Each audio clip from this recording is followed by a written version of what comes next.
स्वागत है आपका हमारे यूट्यूब चैनल टॉप गुरु में। तो चलिए शुरू करते हैं पॉलिटिकल साइंस का दूसरा चैप्टर और दूसरा पार्ट, एक ध्रुवीय विश्व। शीत युद्ध के बाद का वह दौर जिसमें अमेरिका अकेले महाशक्ति था, एक ध्रुवीय विश्व कहा गया, क्योंकि शीत युद्ध 1991 में ख़त्म हुआ था।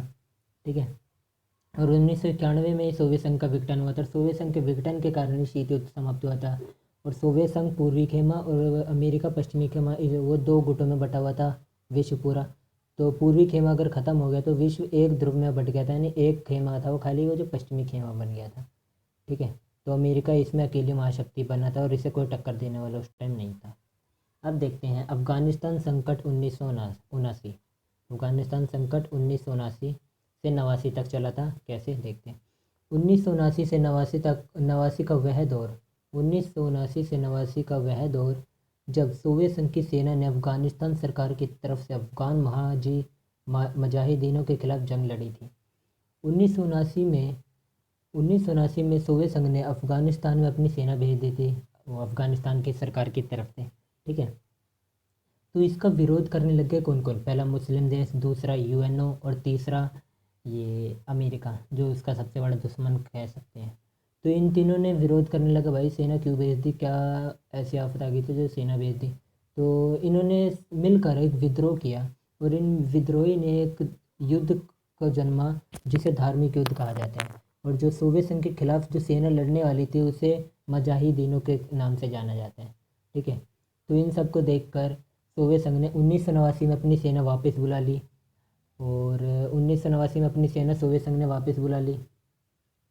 और उसी टाइम बर्लिन की दीवार गिरा दी गई, और जो सोवियत संघ में कुछ देश शामिल थे ना, जो गणराज्य सोवियत संघ में कुछ देश शामिल थे, वो भी उससे अलग हो गए। और इसी तरह सोवियत संघ पूरी तरह उस टाइम बिखर चुका था। तो इस कारण से भी, अफगानिस्तान संकट के कारण भी सोवियत संघ का विघटन हुआ था। ये मेन पॉइंट याद रखना। ठीक है, चलिए आगे देखते हैं।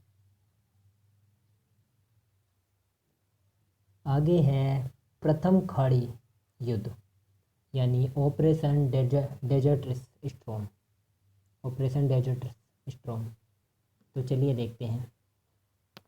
सन 1990 में संयुक्त राष्ट्र की अनुमति से अमेरिका के नेतृत्व में 34 देशों की सेना ने इराक पर युद्ध किया और कुवैत को मुक्त कराया। इसमें जो था, इराक ने कुवैत पर कब्जा जमा लिया था।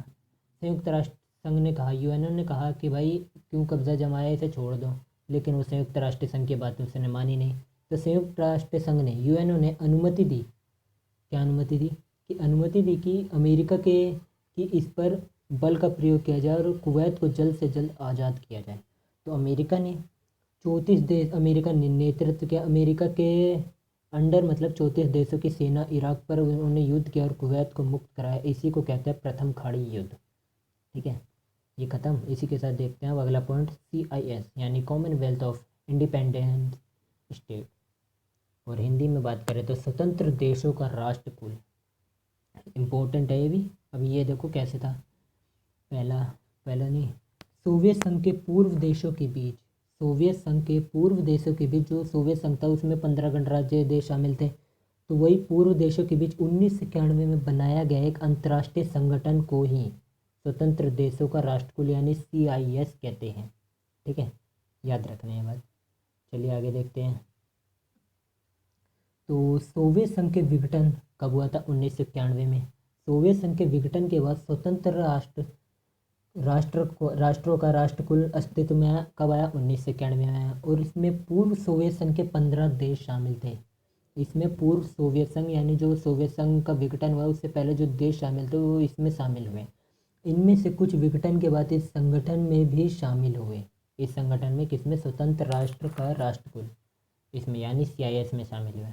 और जो इसका बनाने का उद्देश्य, किसी भी चीज़ को करने के पीछे मकसद होता है, तो इसका मकसद क्या था भाई, क्यों बनाया गया था CIS?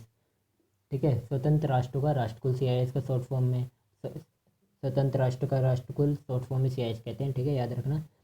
उद्देश्य देखते हैं। पहला, आपसी एकता बनाए रखना। जो 15 देश में शामिल हुए कुछ, उनमें आपसी एकता बनाए रखना चाहते थे। और दूसरा, व्यापार नीतियों को बढ़ावा देना चाहते थे वो लोग।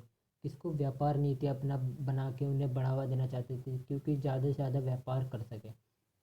और वे एक दूसरे की सहायता कर सके, हेल्प मदद कर सके, कोई भी ज़रूरत हो तो उसको मदद कर सके। ठीक है। और तीसरा पॉइंट है शांति व्यवस्था स्थापित करे। जो CIS के जो कुछ देश थे वो चाहते थे कि शांति व्यवस्था, शांति बनाए रखे, स्थापित कर सके। अपने जो 15 में से जो कुछ भी देश इस संगठन में शामिल हो उसमें शांति स्थापित कर सके, ज़्यादा लड़ाई झगड़ा ना हो। और फिफ्थ पॉइंट और आखिरी पॉइंट है राष्ट्रीय सुरक्षा, यानी राष्ट्र को सुरक्षा देना और निशस्त्रीकरण को बढ़ावा देना, हथियार को कम करना, बिल्कुल बिना हथियार के ही बातचीत करना, निशस्त्रीकरण।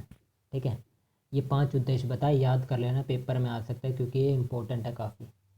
अगला देखते हैं, द्वितीय खाड़ी युद्ध यानी ऑपरेशन इराकी फ्रीडम।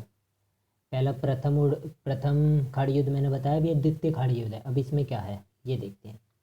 इसमें इराक पर अमेरिका का हमला, इसमें मेन पॉइंट ये है, जो रस कहते हैं ना, रस, वो है कि इराक पर अमेरिका ने हमला किया था, ये है। अब देखते हैं, आगे बढ़ते हैं। मेन पॉइंट, 19 मार्च 2003 को अमेरिका ने ऑपरेशन इराकी फ्रीडम चलाया। क्यों चलाया देखेंगे, अभी आगे देखना। 19 मार्च 2003 को चलाया था अमेरिका ने ऑपरेशन इराकी फ्रीडम। ठीक है। संयुक्त राष्ट्र संघ ने हमले की अनुमति नहीं दी थी। पहला जो मैंने पढ़ाया आपको, उसमें हम हमले की अनुमति दी थी लेकिन इसमें नहीं दी थी। जो अमेरिका ने था वो मनमानी की, खुद से संयुक्त राष्ट्र संघ से मनमानी करी। आगे देखते हैं, लेकिन फिर भी अमेरिका ने हमला किया। इस युद्ध में अमेरिका के साथ 40 देश शामिल थे, लेकिन संयुक्त राष्ट्र संघ ने उन्हें मना किया, अनुमति उसे नहीं दी, परमिशन नहीं दी। लेकिन अमेरिका ने फिर भी उस पर हमला किया और युद्ध में पहले 34 देश थे, और उस प्रथम खाड़ी युद्ध में 34 देश थे, इसमें 40 देश शामिल थे, नेतृत्व में समझ लीजिए। ठीक है। तो अमेरिका ने कहा इराक, उसने अपनी सफाई क्या दी कि उसने हमला क्यों किया, सफाई तो देनी पड़ेगी ना, क्यों हमला किया। तो उसने सफाई दी कि अमेरिका ने कहा इराक खतरनाक जनसंहार के हथियार बना रहा है, जबकि ऐसे सबूत इराक में कुछ भी नहीं मिले। इसका मतलब था अमेरिका खाली बहाना बना रहा था उस टाइम। याद रखना क्या कहा उसने, सबूत के चक्कर वो गवाही दी उसने कि अमेरिका ने कहा कि इराक खतरनाक जंग संहार, मतलब वो मनुष्य को ख़त्म करने के लिए हथियार बना रहा है, जबकि ऐसा कोई सबूत नहीं मिला। तो उसने फिर हमला क्यों किया, अब ये आप सोच रहे होगे, है ना। तो चलो आगे बताता हूँ कैसे, क्यों हमला किया उसने, आगे देखना। हमले के उद्देश्य 1 नंबर में आ सकता है भाई क्वेश्चन, ऑप्शन भी दे सकता है, वैसे ऑप्शन वाले आएंगे इस बार तो ज़्यादा। हमले के उद्देश्य क्या थे। पहला, तेल, अमेरिका तेल भंडार और संसाधनों पर कब्जा करना चाहता था, क्योंकि इराक में इसका भरपूर उत्पादन किया जाता था और वहाँ पर संसाधन भी काफ़ी थे, और तेल भंडार की तो वहाँ कमी ही नहीं थी इराक में, आपको भी पता है ये बात, पढ़ाई होगा आपने। और दूसरा पॉइंट, इराक में अपनी मनपसंद सरकार बनाना चाहता था।